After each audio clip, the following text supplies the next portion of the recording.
योगा का introduction already मैं बता चुकी हूँ, पढ़ा चुकी हूँ, फर्स्ट यूनिट में था। अब हम आगे बढ़ते हैं। इम्पोर्टेंस ऑफ योग ये भी बता चुकी हूँ। अब इसमें आपको थोड़ा और भी जानने की ज़रूरत है, क्यों इम्पोर्टेंस होती है, इसलिए इम्पोर्टेंस ऑफ योग दोबारा जो है हम जान लेते हैं कि योग की इम्पोर्टेंस क्यों होती है। Enhance physical fitness and flexibility. तो इनहैंस फिजिकल फिटनेस से मतलब है कि अगर आप योग करते हो और योग का अभ्यास करते हो तो क्या होता है कि आपकी फ्लेक्सिबिलिटी इंक्रीज होती है, मेंटल हेल्थ इंक्रीज होती है और आपकी फिजिकल फिटनेस अच्छी होती है। दूसरा आपका reduce stress and anxiety. Stress और एंजाइटी की जिसको भी प्रॉब्लम होती है, अगर वो रेगुलरली योग करता है तो उसकी वो प्रॉब्लम भी दूर होती है, स्ट्रेस और एंजाइटी वाली। तीसरा आपका है improve concentration and mental clarity. Improve concentration and mental clarity का मतलब हम लोगों को सबसे ज़्यादा कॉन्सेंट्रेशन और मेंटल क्लियरिटी की ज़रूरत होती है, क्योंकि हम फिजिकल एजुकेशन वाले हैं और हमें क्या स्पोर्ट्स में अभी जितने भी लोग हो, इंटर यूनिवर्सिटी और बहुत सारे टूर्नामेंट्स हैं वो खेल रहे हो, तो उसमें क्या है कॉन्सेंट्रेशन कि आपको बहुत ज़्यादा, और मेंटल क्लियरिटी कि कब क्या किस टाइम पे कौन सा एक्शन करना है, वो बड़ा इंपॉर्टेंट होता है आप लोगों के लिए। तो अगर आप रेगुलरली योग की प्रैक्टिस करते हो तो आपका कॉन्सेंट्रेशन अच्छा होता है और मेंटल क्लियरिटी अच्छी होती है, आपकी मेंटल क्लियरिटी भी डेवलप होती है धीरे धीरे। उसके बाद promote healthy lifestyle and discipline.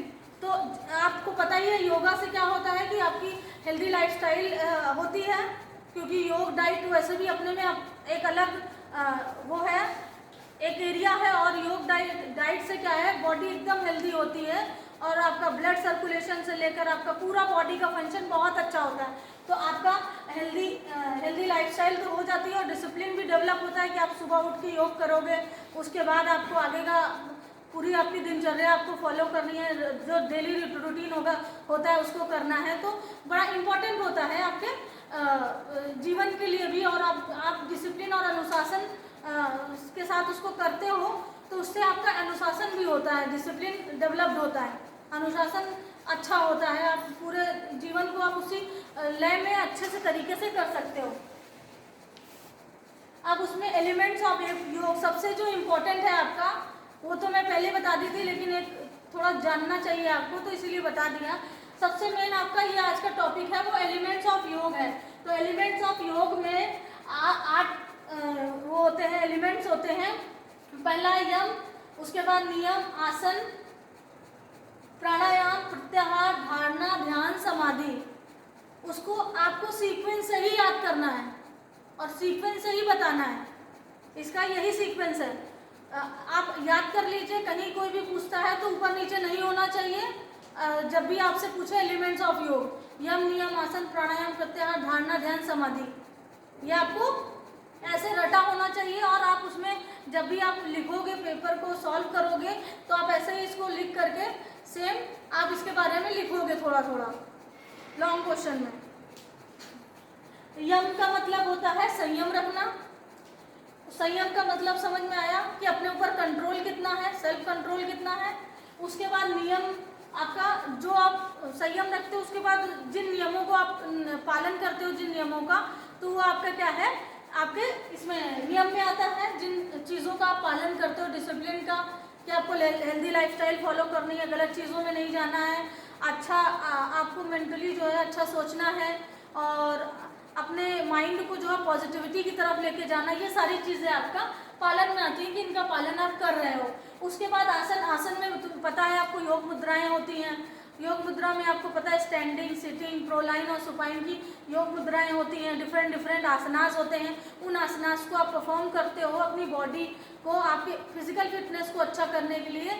आपको आप अंदर से जो है फ्लेक्सिबिलिटी को डेवलप करने के लिए सारी जो फिजिकली जितने भी डेवलपमेंट होते हैं उनको डेवलप करने के लिए क्या करते हो आप, योग करते हो और योग मुद्राएं जो है परफॉर्म करते हो। उसके बाद प्राणायाम, प्राणायाम का क्या मतलब है कि अपनी सांस पे कंट्रोल करना। प्राणायाम में भी होता है रेचक, कुंभक, पूरक। पूरक क्या होता है, सांस लेना। कुंभक क्या होता है, होल्ड करना। उसके बाद सांस को छोड़ना आपका रेचक होता है। ठीक है, प्राणायाम में तो ये बेसिक जो ये मैंने बताया ना, पूरक, कुंभक, रेचक, ये इसी सीक्वेंस में आप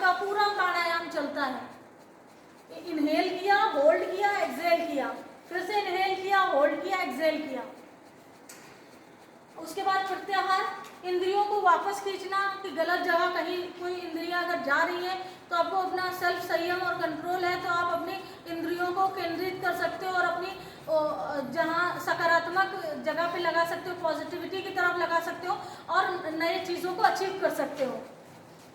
उसके बाद धारणा। धारणा का मतलब होता है एकाग्र होना, कितनी एकाग्रता जो है आप में आ रही है।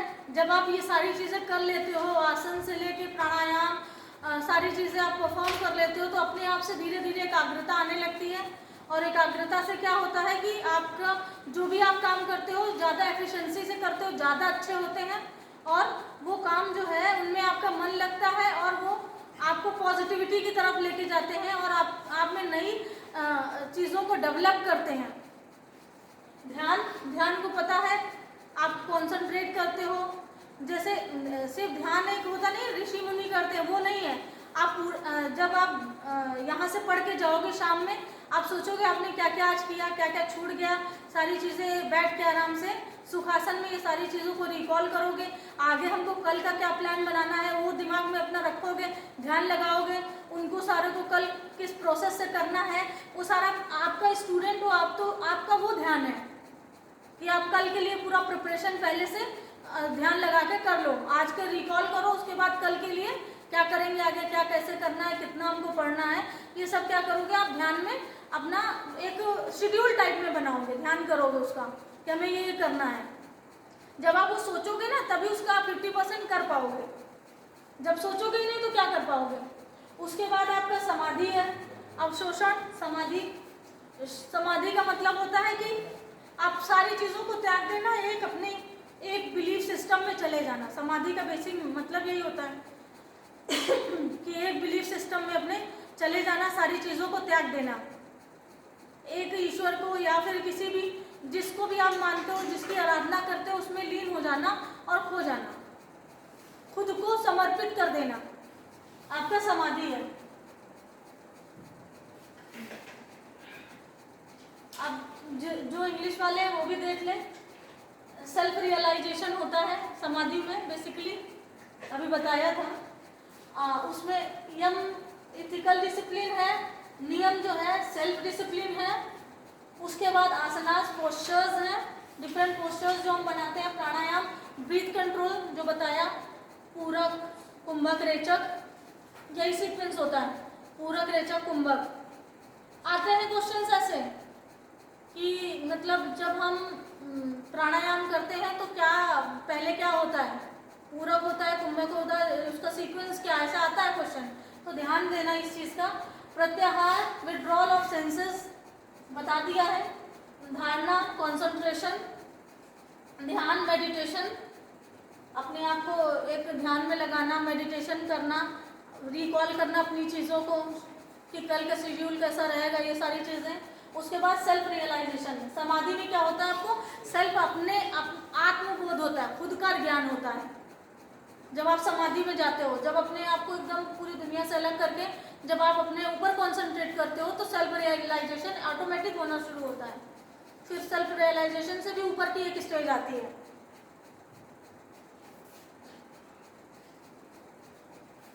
यम में क्या है, यम में ये थोड़ा सा इसमें आके वो हो गया, चेंज हो गया है, फॉन्ट चेंज हो गया है, कोई नहीं। ये अहिंसा है, सत्य है, अस्त्य है, ब्रह्मचर्य है, अपरिग्रह है, ठीक है। ये यम के पार्ट्स हैं। यम को फॉलो कर रहे हो तो आप इन चीज़ों को फॉलो करना चाहिए आपको। अहिंसा मतलब क्या होता है कि आप किसी के साथ गलत व्यवहार नहीं करोगे, मार पिटाई और ऐसी चीज़ें नहीं करोगे, अपने ऊपर कंट्रोल रखोगे, सेल्फ संयम रखोगे, ये करना अहिंसा में। उसके बाद सत्य क्या है, सत्य की राह पे चलना, सही बोलना, कोशिश करना कि ज़्यादा से ज़्यादा मैं सही बोलूँ और सही चीज़ों को फॉलो करूँ। उसके बाद अस्त्य क्या है, चोरी ना करना, किसी का गलत पैसा ना लेना या किसी के साथ वैसा फाइनेंशियल कोई लॉस किसी का ना करना, ये आपका अस्त्य में आ गया। ब्रह्मचर्य में क्या है कि आप ब्रह्मचर्य में संयम रखते हो और सारी चीज़ों को जो आपका जैसे एनवायरनमेंट में है, एनवायरनमेंट का मतलब आपका पैसा रुपया सारा कुछ हो करके सिद्ध या एक टेक्निकल टर्म है सिद्ध हो जाना, यानी कि ब्रह्मचर्य का पालन करना, यानी कि इन्हीं सारी दोषों से जो दुनिया के जो दोष हैं उनसे मुक्त होना, ब्रह्मचर्य का पालन करना, एक डिसिप्लिन अपने आप में डेवलप करना। उसके बाद अपरिग्रह क्या है? लालच नहीं करना, लालच नहीं करना चाहिए, और किसी की चीज़ को देख कर कि ये हमारी हो जाए ऐसा नहीं सोचना चाहिए। आप अपने पे जैसे सेल्फ डिसिप्लिन इसीलिए है ना कि आप अपने पे इतना काम करो कि वो अपने आप से वो चीज़ अपनी हो, आपकी हो जाए। उस पर आप लालच करके उसको ऐसे इनडायरेक्टली या फिर हिंसा के तरीके से नहीं, आप ऐसे मेहनत करो कि वो अपने आप से आपके पास आ जाए चीज़। तो वो बहुत ज़रूरी है, लालच ना करना बहुत ज़रूरी है।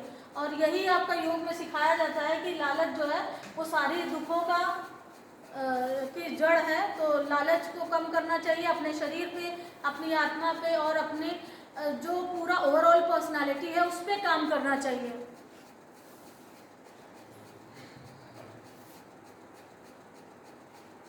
उसके बाद यम का बता दिया था, यम में इतना है आपका अहिंसा, सत्य, अस्त्य, ब्रह्मचर्य, अपरिग्रह। अहिंसा का मतलब है नॉन वायलेंस, वो हिंदी में बताया, अब इसको इंग्लिश में बता रही हूँ। अहिंसा का मतलब है आपका नॉन वायलेंस, वायलेंस नहीं करना। और उसके बाद सत्य मतलब सही बोलना, सत्य बोलना, सत्यता का पालन करना। उसके बाद अस्त्य नॉन स्टीलिंग कि चोरी चकारी नहीं करना, इसमें आता है। फिर उसके बाद ब्रह्मचर्य, ब्रह्मचर्य में आप मॉडरेशन में चले जाते हैं, मॉडरेशन वाले पाथ में लालच और ईर्ष्या और सब चीज़ों से दूर हो जाते हैं। अब एक होता नहीं है कि दुनिया से जो दुनिया की वो चीज़ें उनका कोई प्रभाव नहीं पड़ता। उसके बाद अपरिग्रह नॉन पॉजिटिवनेस, तो उसमें भी मैंने बताया है आपका कि ये लालच नहीं करना है,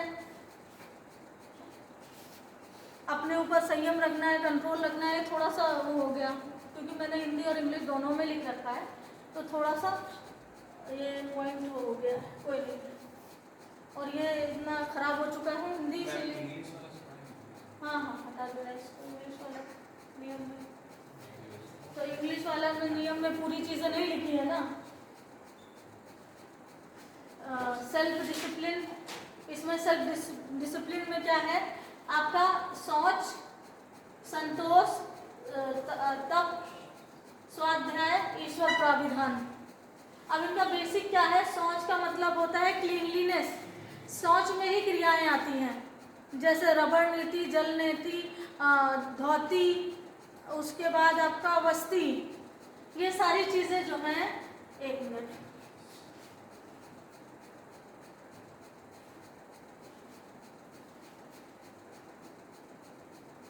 इसमें आपका क्या आता है? नौली, धोती,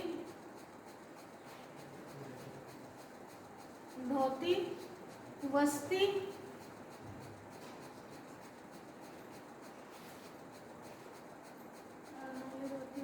कपालभाति, ये शुद्धि क्रियाएं हैं, क्लीनलीनेस वाली, ठीक है। और इसके साथ आता है आपका नौली, धोती, वस्ती, कपालभाति, नैति,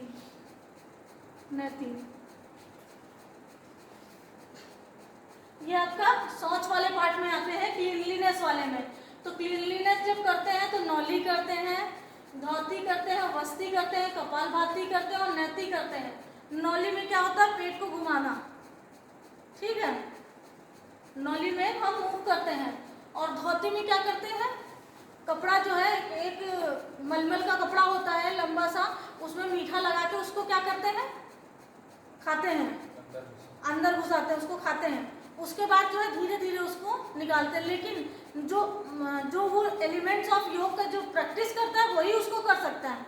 और जो रेगुलर प्रैक्टिस में अगर ऐसे कोई करेगा तो वो आंत में फंस जाएगी, जो कपड़ा होता है। तो ऐसे जो नॉर्मल लोग हैं वो ट्राई नहीं करें धोती, उसको खाते हैं फिर उसको निकालते हैं, तो वो क्या होता है कि आपका एसोफेगस की सफाई करता है, क्लीनलीनेस करता है आपके स्टमक और एसोफेगस की। उसके बाद वस्ती क्या होता है, एक रबड़ का ट्यूब होता है और नीचे वाले जो आपका नीचे का पार्ट होता है उसमें लगाते हैं और गर्म हल्का सा गुनगुना पानी होता है उसमें बैठते हैं, तो आपका मल वाले एरिया की क्लीनलीनेस करते हैं। तो वो वस्ती हो गया। नेति क्या हो गया, आपके नाक की, एक नाक से पानी डालेंगे और एक से निकालेंगे तो उसको जल नेति बोलते हैं, डालेंगे और निकालेंगे। रबड़ नेति में क्या है, ऐसे डालेंगे और मुंह से रबड़ को निकालेंगे और ऐसे से क्लीन करेंगे, तो वो आपका रबड़ नेति हो गया। इतना समझ में आ गया। संतोष, संतोष का मतलब होता है कि अपनी जो चीजें हैं उस पर संतोष करना। ये नहीं कि हमको ये भी चाहिए वो भी चाहिए, हमारे पास जो है उस पर हमें संतोष हो, जो हम आगे हमें चाहिए होगा तो हम उसको मेहनत करके हासिल करेंगे, संतोष होता है। उसके बाद तब डिसिप्लिन, एक डिसिप्लिन में रहना, तब स्वाध्याय, सेल्फ स्टडी, सेल्फ अपने आप को देखना। पता है सेल्फ स्टडी बहुत ज़रूरी होती है कि कहाँ कितना मैंने क्या किया और कितना मेरे ऊपर काम करना बाकी है और कितना अभी मैंने नहीं किया है और किस एरिया में मुझे ज़्यादा काम करना है, तो सेल्फ स्टडी बहुत ज़रूरी है। उसके बाद ईश्वर प्राविधान, तो सरेंडर टू गॉड। ईश्वर प्राविधान का मतलब होता है कि एक ऐसा नहीं है कि हम आप एकदम समाधि में ही चले जाओ या फिर पूरी दुनिया को त्याग दो। एक ऐसा टाइम हो, कुछ टाइम के लिए आप क्या एकदम सरेंडर कर दो गॉड को कि जो भी है और जो भी घट रहा है ठीक है, सब सही है, ऊपर वाला सब सही करेगा। इससे क्या होगा, आपको स्ट्रेस और एंजाइटी जैसी चीज़ें नहीं होंगी। आप जब सरेंडर टू गॉड करोगे सारी चीज़ें, जब आपके अकॉर्डिंग का चीज़ें नहीं हो रही हो तो बहुत ज़्यादा स्ट्रेस कि हमारे हिसाब से क्यों नहीं हो रहा, एंजाइटी हो, ऐसे जब बहुत सारी चीज़ें सोचो कि हमारे अनुसार चीज़ें क्यों नहीं हो रही, तो क्या होगा, स्ट्रेस और एंजाइटी होंगी, दिक्कतें होंगी। जब आप सरेंडर टू गॉड कर दोगे, पूरा ऊपर वाले पे छोड़ दोगे, तो फिर आपको स्ट्रेस और एंजाइटी से आप बच जाओगे और आपकी वर्किंग एफिशिएंसी अच्छी होगी और आप जो चाहते हो उसको अचीव कर लोगे। बेसिकली इसीलिए ईश्वर को मानना चाहिए।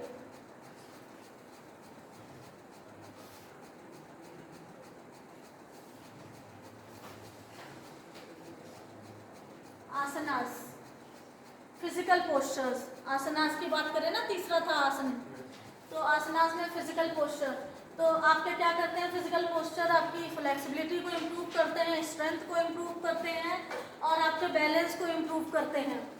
आसनास, आप तड़ासन जो है वो माउंट आसन में कुछ आसन भी होते हैं। अब ये स्टैंडिंग के आसन है, ताड़ासन, हाँ ताड़ासन होता है, वृक्षासन होता है, उसके बाद त्रिकोण आसन, कोण आसन, ये सारे स्टैंडिंग के आसनास हैं। उसी तरीके से आपके सुपाइन के आसनास होते हैं। सुपाइन में आपका हो गया पर्वतासन, आपका सुपाइन वाले में पोजीशन में आपका हो गया विपरीत करनी, हल आसन, ठीक है। ये सारी चीजें जो है आपके भुजंगासन, भुजंगासन जो है वो सुपाइन का आसन है, सुपाइन वो प्रोलाइन का आसन है, सॉरी, भुजंगासन जो है वो प्रोलाइन का है। आपका 4 कैटेगरी में आप आसन को डिवाइड करोगे, कभी भी लिखोगे ना तो आसन को आप 4 कैटेगरी में डिवाइड करोगे आसनास को। पहला क्या है आपका, स्टैंडिंग, स्टैंडिंग है, स्टैंडिंग आसनास। उसके बाद क्या है, सिटिंग, सिटिंग आसनास। उसके बाद सुपाइन, उसके बाद प्रोन लाइन।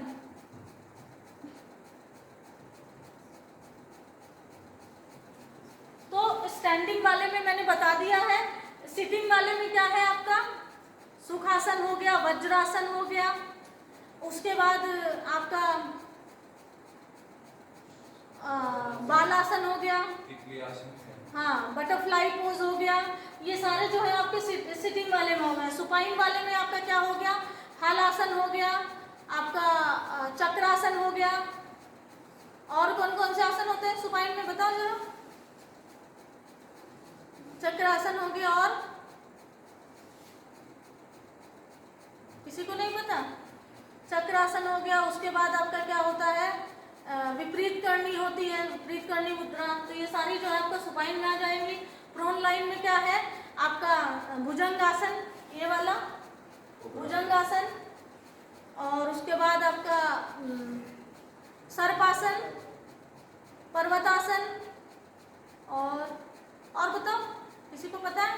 काउ पोज होता है, कैट और काउ पोज, वो सिटिंग वाले में होता है। तो ये आसन आपके प्रोन लाइन में आ जाएंगे। प्रोन लाइन में आपका पर्वतासन होता है, एडवांस पर्वतासन होता है, तो उसमें वेरिएशंस भी होते हैं। और उसी में आपका क्या होता है, भद्रासन भी होता है। बहुत सारे आसन का वेरिएशन करके आप कर सकते हो।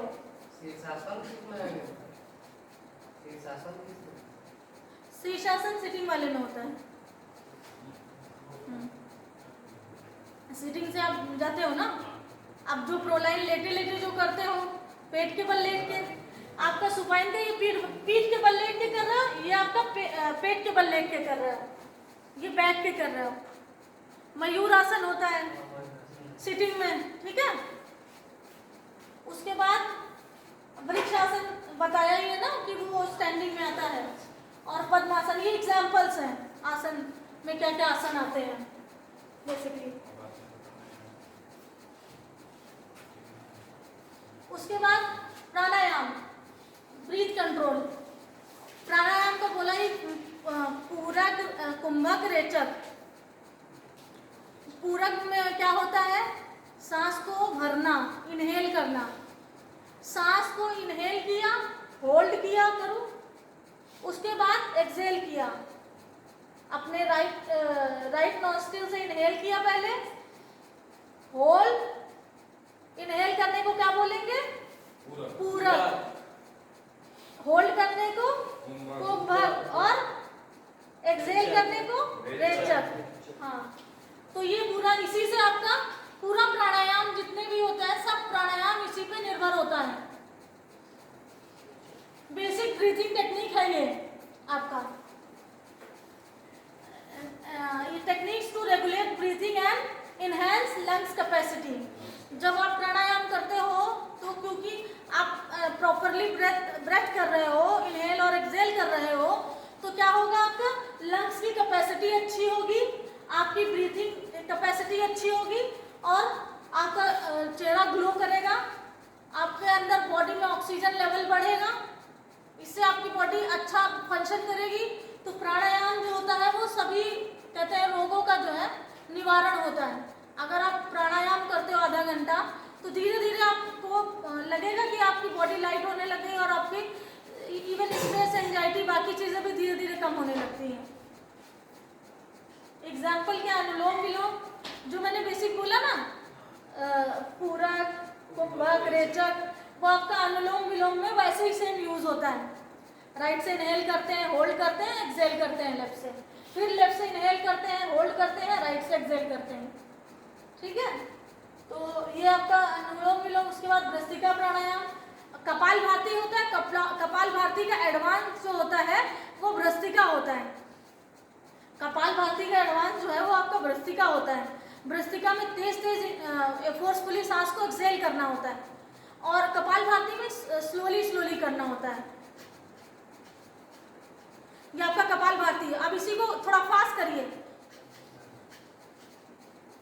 जब तेज तेज करते हैं तो वो आपका क्या होता है, भ्रस्त्रिका प्राणायाम होता है। तो ये आपके प्राणायाम के कुछ एग्जाम्पल है। कपाल भारती का भी बता दिया।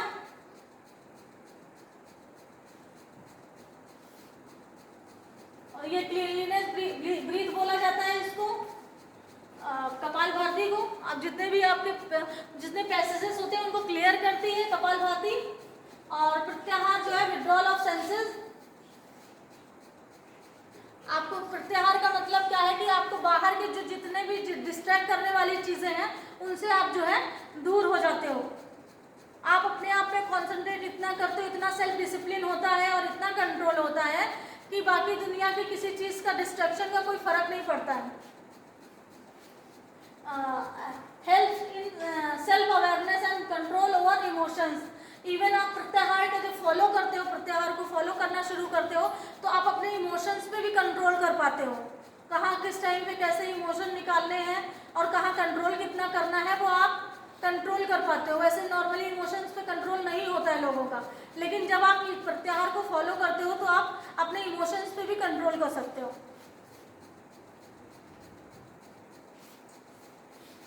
धारणा, धारणा मतलब concentration basically. Developing intense focus on a single object और थ्रू। धारणा मतलब कंसंट्रेशन, एक सिंगल ऑब्जेक्ट पे अपना ध्यान केंद्रित करना। वो आपका गोल हो सकता है, आप आगे के अचीवमेंट के लिए आप क्या गोल बना के रखते हो, उसी एक चीज़ पे कंसंट्रेट करना। जो दुनिया की सारी चीज़ें जो आ रही हैं, जो आपको डिस्ट्रैक्ट कर रही हैं, उनसे अपना ध्यान हटा के जो आपका मेन फोकस और गोल है उस पर क्या करना है, आपको कंसंट्रेट करना है।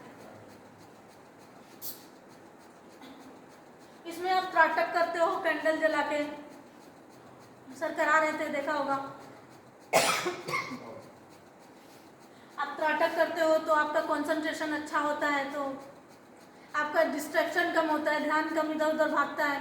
अभी क्या है कि थर्ड ईयर वाले देखो कितनी जल्दी बोलते हैं कि नहीं अब आगे नहीं पढ़ पाएंगे, क्योंकि उनमें क्या है, कमी है कंसंट्रेशन की।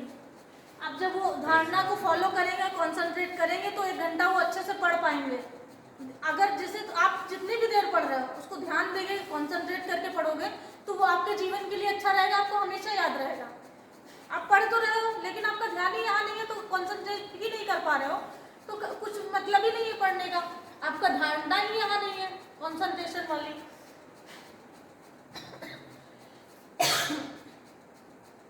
ध्यान क्या होता है, मेडिटेशन। मैंने बोला था ना कि आप पूरे दिन का इवैल्यूएशन करते हो, क्या किया क्या नहीं किया हमने, जो मुझे आज करना था।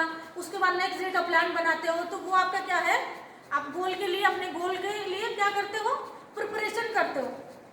एक दिन बाद हमको क्या करना है, सारी मेडिटेशन करते हो। वो भी एक टाइप का मेडिटेशन ही होता है, ध्यान होता है, जिससे आप अपने गोल को हायर लेवल पे अचीव कर सकते हो। और सच में अगर आप प्रैक्टिस करते हो, शाम में जाते हो कि मैंने जो सोचा था वो नहीं हुआ, आगे ऐसा करना है कि ये जितनी भी चीज़ें सोची वो हो, मैं कर पाऊँ, ऐसा आप मेडिटेशन में आप पहले से सेल्फ वो करते हो, विजुअलाइजेशन। पहले अपनी चीज़ों को विजुअलाइज करते हो कि क्या क्या हमको किस टाइम पे करना है, और जो अगर एक आधी चीज़ नहीं होती है तो आप सोचते हो नहीं इसको तो कल करना है। तो आपका बेसिक मेडिटेशन का पार्ट वही है कि आपको अपना क्या करना है, रिलैक्स करना है एकदम, और रिलैक्स करके अपनी चीज़ों को एनालाइज करना है, एनालाइज करना बेसिकली। मैं स्टूडेंट के पर्सपेक्टिव से बता रही हूँ, बाकी तो इसमें तो स्पिरिचुअल ग्रोथ और बाकी सारी चीज़ें तो हैं ही, उससे स्पिरिचुअल ग्रोथ होता है, इवन आपका मेंटल ग्रोथ भी होता है। आपकी जो है इमेजिनरी जो चीज़ें होती हैं, वो जो आप मतलब दिमाग में पिक्चर्स बनाते हो कि जैसे कोई मैच टूर्नामेंट खेलना, उससे पहले आप पिक्चर बनाते हो कि यहाँ से ऐसे करूँगा ऐसे करूँगा। एक दिन पहले अगर वो आप प्रैक्टिस करके जाते हो, उसका बड़ा आपको फ़ायदा मिलता है। आप मेडिटेशन उससे रिलेटेड मेडिटेशन करके जाते हो कि नहीं ये यहाँ पे बॉल आएगी तो मैं ऐसे फेंकूँगा, ऐसे करूँगा। बास्केटबॉल में, किसी भी गेम में बता रही हूँ, तो उसका आपको मिलता है। तो ऐसा नहीं है कि सिर्फ एक ही स्पिरिचुअल ग्रोथ ही होती है, मल्टी डायमेंशनल में आपका मेडिटेशन का इफेक्ट होता है, ध्यान का इफेक्ट होता है। समाधि, सेल्फ रियलाइजेशन। समाधि का मतलब है सेल्फ रियलाइजेशन। ऐसे तो किताबों में क्या लिखा है, ये लिखा है कि आप मतलब खो जाना, ईश्वर में एकदम लीन हो जाना। मेरा कहना ये है कि आप अपने आप को पूरी तरीके से जब समझ लेते हो कहाँ क्या, और अपने ऊपर जितना कंट्रोल हो जाता है, और कहाँ क्या रिएक्शन देना है क्या नहीं देना है, और अपने आप को एकदम समझ के अपने अकॉर्डिंग काम करते हो, सेल्फ डिसिप्लिन होता है आपके अंदर, तब वो होता है आपका समाधि की अपने आप को पूरी तरीके से जान लेना, अपनी जितने भी सेंसेस है ना उनको कंट्रोल कर लेना, अपने बॉडी की हर इमोशन हर फंक्शन को कंट्रोल कर लेना, वो है आपका समाधि। बाकी तो समाधि भी बोला गया कि एकदम खो जाना ईश्वर में, फिर उसको फिर और इधर उधर कोई सेंसेस नहीं काम करते हैं। लेकिन स्टूडेंट के नज़रिए से बाकी जो मेरा पर्सपेक्टिव है वो ये है। तो आपका एलिमेंट्स ऑफ योग हो गया। कंक्लूजन ये है कि 8 एलिमेंट्स ऑफ योग होते हैं, जो उनका अलग अलग जो है इम्पोर्टेंस होता है। और आप जब प्रैक्टिस करते हो उनको तो आप वेलबींग की ओर बढ़ते हो। जब आप उनकी प्रैक्टिस कर रहे हो तो क्या है, आप वेलबींग की ओर बढ़ रहे हो। उसके बाद हेल्थ अचीविंग स्पिरिचुअल ग्रोथ होती है। मेरे हिसाब से हर तरफ से ग्रोथ होती है, आपकी मेंटल ग्रोथ भी होती है, सिर्फ स्पिरिचुअल ग्रोथ नहीं होती है। आप हर तरह से बेहतर इंसान बनते हो अगर आप एलिमेंट्स ऑफ योग को फॉलो करते हो तो। सेल्फ अवेयरनेस होती है ना, बीच में कंटिन्यूटी अगर ब्रेक हो गया 10 दिन के लिए 15 दिन, उसके बाद फिर आप कंटिन्यू कर सकते हो, कोई वो नहीं है। स्टूडेंट्स के लिए कोई वो नहीं है। और देखो एलिमेंट्स ऑफ योग उस टाइम पे जिसके अकॉर्डिंग बताया गया, अभी हम पता है अभी हम क्या है, फ्यूचर में अभी और ज़्यादा एडवांसमेंट होगा टेक्नोलॉजी और सारी चीज़ों का। तो ऐसा नहीं कह सकते कि हम ट्रेडिशनल तरीके से ही फॉलो करेंगे, हम अभी के अकॉर्डिंग फॉलो करेंगे एलिमेंट्स ऑफ योग को। अभी क्या है कि बहुत ज़्यादा स्ट्रेस और एंजाइटी बढ़ रही है, देख रहे हो लोगों को इतना ज़्यादा दिक्कतें हो रही हैं। तो हम इसको वो करके स्ट्रेस और एंजाइटी से बच सकते हैं, हम अपने थॉट्स को कंट्रोल कर सकते हैं, अपने गोल को अचीव कर सकते हैं, हम अच्छी दिशा में एक समाज को एक सकारात्मक इंसान के रूप में जो है सेवाएं दे सकते हैं। वो सारी चीज़ों को हम एलिमेंट्स ऑफ योग के थ्रू फुलफिल कर सकते हैं। सिर्फ ध्यान और स्पिरिचुअल उसके नहीं पर्सपेक्टिव से, एक स्टूडेंट के पर्सपेक्टिव से भी मैं बता रही हूँ कि ये सारी चीज़ों को आप अचीव कर सकते हो, सारी चीज़ों को पा सकते हो।